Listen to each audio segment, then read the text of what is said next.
PUSH, which is People United for Sustainable Housing, is dedicated to rebuilding our neighborhood, the West Side, both physically, so that we see a positive impact in the physical infrastructure and the landscape of the neighborhood, as well as socially, so that we are finding ways to connect people to work, building the capacity of the neighborhood to advocate for positive change at the public policy level, and also at the level of the street, so that when we have an issue that's affecting our community negatively, that we're organized enough as a community to take action on that issue.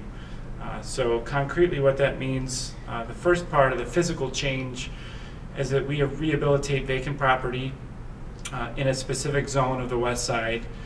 We believe that concentrating our investment and our efforts strategically, rather than scattering them out throughout a large geography, will have the larger impact over time.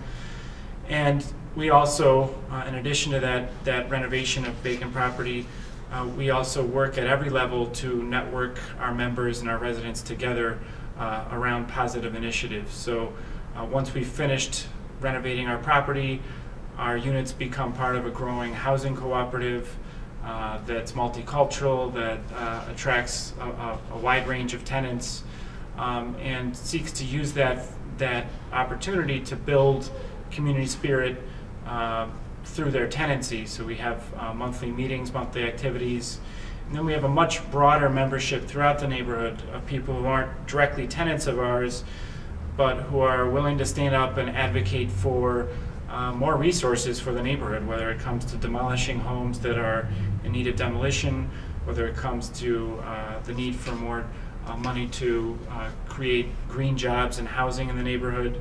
These are people who have become engaged in the process for a better West Side. We picked the West Side to begin on, I think, for a variety of reasons. First, I really feel it's among the most dynamic urban neighborhoods I've ever come across, period, across the country. And some of that results just from the amazing diversity of peoples that live here. It's a major site of refugee resettlement from countries across the world. It already was, even before the refugee population, it already was a very rich, culturally diverse neighborhood with people from Italy, from Puerto Rico, a whole mix of people beyond that. So that dynamism really attracted us. I think also it's very strategically positioned geographically.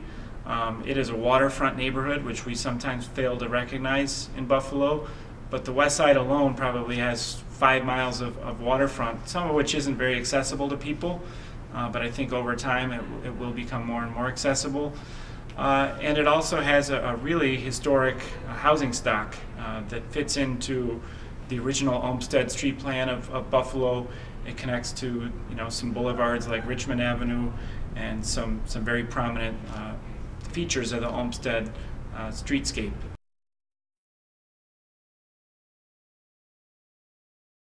I think that the collaboration with other nonprofits in Buffalo and then the really strong network that's coming together is one of the most exciting facets of Buffalo right now, especially for those of us who are committed to change in a positive way for the city.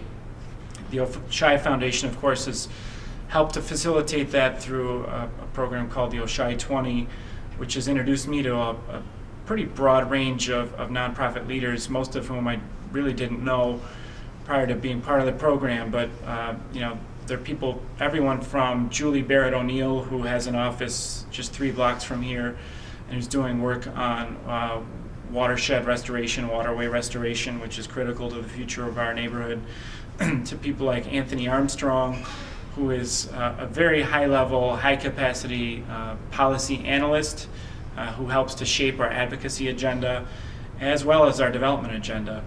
He works for the Local Initiative Support Corporation, which is a nonprofit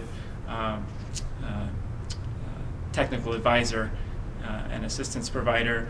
And there's a broader coalition also that we've developed called the Partnership for the Public Good, which hosts monthly forums downtown at Cornell's campus in downtown Buffalo, on public policy issues, again, ranging from vacant housing to green housing to the future of a sustainable economy in the Buffalo region.